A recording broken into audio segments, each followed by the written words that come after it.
নমস্কার বন্ধুরা, কেমন আছো? সবাইকে রাম রাম, রাধে রাধে, জয় শ্রী কৃষ্ণা।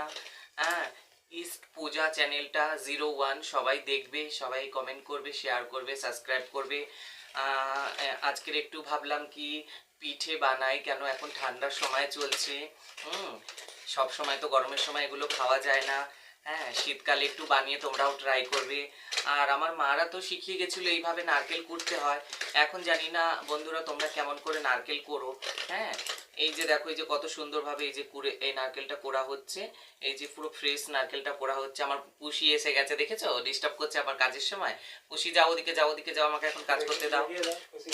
হ্যাঁ, আর এইভাবে এইভাবে করলে কি হয় না বন্ধুরা, খুব সুবিধা হয়, জানো তো? এইভাবে করতে হয়।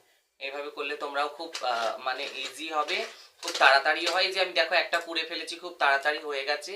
এই যে এটাও দেখবে খুব খুবই তাড়াতাড়ি ইজির মধ্যে হয়ে যায়। তো এখন জানি না কেমন করে তোমরা সবাই করো। তো এইভাবে একবার করে দেখতে পারো, খুবই মজার জিনিস। আমার কাছে তো খুবই ভালো লাগছে, জানি না তোমাদের কাছে কেমন লাগবে। হ্যাঁ, আমি দেখি এইভাবেই। আর আজকের একটু পিঠে বানাবো, তোমরাও সবাই এসো, পিঠে খেয়ে যেও। এই যে দেখেছো কত তাড়াতাড়ি সুন্দরভাবে করা হয়ে যাচ্ছে। এগুলো তো খুবই ইজি, খুবই ভালো। আর এরকম ভাবে তো আগে আমার মারা বানাতো দেখেছি, তাই আমরা শিখেছি, এইভাবেই এখন করি। তোমরা কিভাবে কে করো আমাকে একটু প্লিজ সবাই জানিও কমেন্ট করে, হ্যাঁ বন্ধুরা। আর আমার চ্যানেলটা তোমরা সবাই সাবস্ক্রাইব করো, কমেন্ট করো, শেয়ার করো, দেখো।